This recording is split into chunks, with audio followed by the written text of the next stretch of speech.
Thank you. It's an honor to be here today to mark one of the key steps along the way to today's online world. I'd like to talk a little bit about anniversaries and how I've come to see them after nearly 20 years of studying the history of the web and related systems. The way a lot of us were taught at school, invention is kind of like a lightning strike. A single genius comes up with something new, whether it's the light bulb or relativity. As we got older, we may have heard of parallel invention, the way the same idea seems to crop up around the same time in different places. In creating the Computer History Museum's permanent exhibition, my colleagues and I found the same stories again and again. We realized that this was the norm across a variety of domains. From web-like systems to the transistor, most everything has been independently conceived at least 3 times. The idea of networking itself, networking computers appeared. Sage is one example here, and actually in the former Soviet Union, and we have the son of one of the person who conceived of that in the late 50s is here with us today, and his wife, who's a daughter of another great Russian computing pioneer, will speak in the open mic. And of course, the idea of connecting networks together is no exception, as you've heard from a number of speakers. So beyond the fact that there's parallel invention, most important inventions go through some very defined stages on their way to success. So given all these parallel tracks, how should we think about inventions? What should we celebrate and why? In terms of those stages, just like a child, most inventions have a moment of conception and one of birth. Today, we're celebrating the moment of conception of Internet protocols, the light bulb moment when the raw ideas first came together in a concrete form. This is parallel to another big anniversary this year, 25 years since the first proposal for what became the World Wide Web. The next big moment in the TCP/IP arc came in 1977, when a whole bunch of players did the first test of the new protocols across 3 networks. This dramatic test was orchestrated from the packet radio research van as it was actually rolling around the Bay Area. It sent packets to Norway, England, and back again with no errors, and there's a model over there on the table. In 2007, Don Nielsen and I organized the 30th anniversary of that event at the Computer History Museum with Vint, Bob Kahn, Erwin Jacobs of SatNet, and later Qualcomm, and many representatives from the different participants. The third big milestone has no big direct biological equivalent. It was the actual deployment of TCP/IP across the ARPANET and other government networks in 1983. For the web, the parallel moment might be the public release of the code library over the internet. And all of these milestones deserve their own kind of recognition. But parallel invention also makes us think about invention itself. It makes it hard to just celebrate the invention of one thing or another. You have to choose, and to choose what you're celebrating. Because it brings up a very important question. Why do some inventions prevail and others don't? Why do we use the web and not Gopher?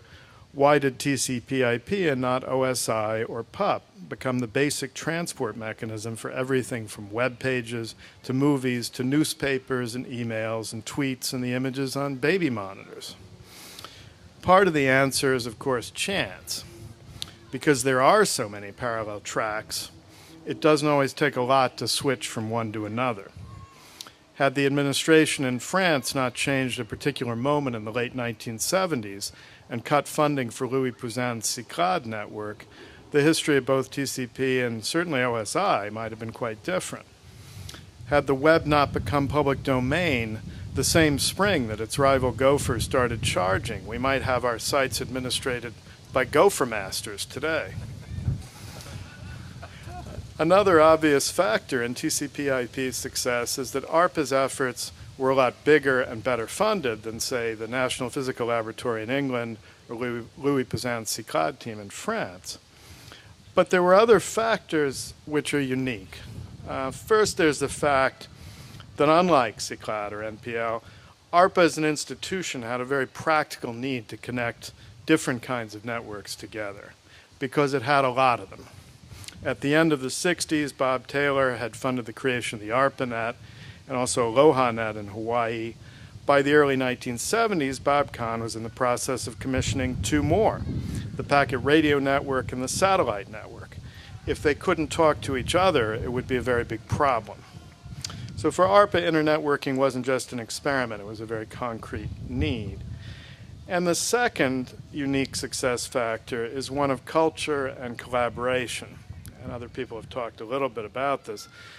It's been romanticized, but it's also very real. There's no doubt that the kind of freewheeling, meritocratic, hackerish culture which developed around the ARPANET and then the internet was unique.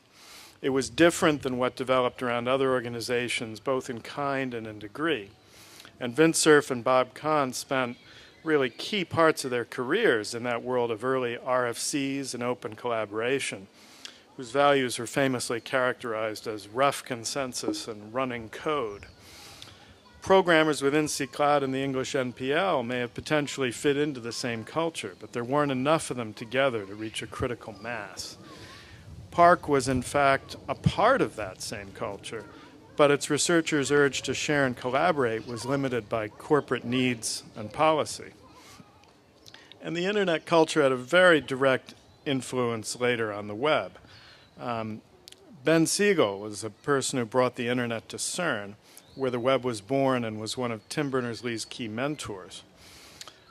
He said that from a European point of view and from a CERN point of view, the internet came culturally bundled with a number of other things, not just Unix and some emerging hardware like Cisco's, but also a particular attitude and a way of working.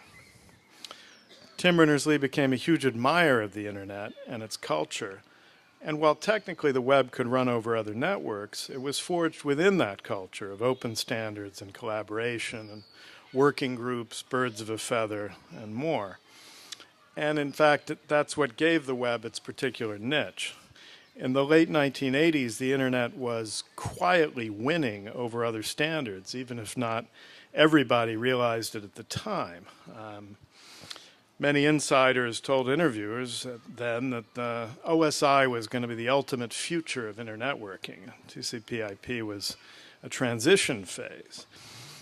But the success of the internet left a vacuum at the top of TCP/IP. It was a non-commercial network, and none of the owners of established online systems for navigating information were going to put any effort into adapting to run over it. Certainly not Minitel or CompuServe or any of the polished user-oriented systems of the era. So the only people trying to provide easy-to-use online systems for the internet were small projects like Brewster Kahl's Waze and Payway's Viola and Gopher and Lynx and a little project called the World Wide Web. Rather than being closed, walled gardens, these were online systems built in the open and collaborative spirit of the internet community. And an indicator of that spirit is that when the web began to get real traction over the others, several of the others dropped their own projects and turned them into early web browsers. And they all became part of that community. So today, the web and the internet serve over 3 billion people. But that means they're only half done. The next chapter will be as they become truly worldwide and connect the other half of humanity. And let's hope they stay as open as they have been. The Internet History Program at the Computer History Museum collects and preserves the history of our online world, including networking, the web, and mobile data. We believe this history is an essential record of one of the great transformations of our era. We have the first major exhibit on this history within our permanent exhibition and are exploring particular aspects in other exhibits, stories from Wikipedia to World of Warcraft. So please contact me if you have historical materials, including software, documents, photos, video, hardware, and more, and please come visit. Thank you.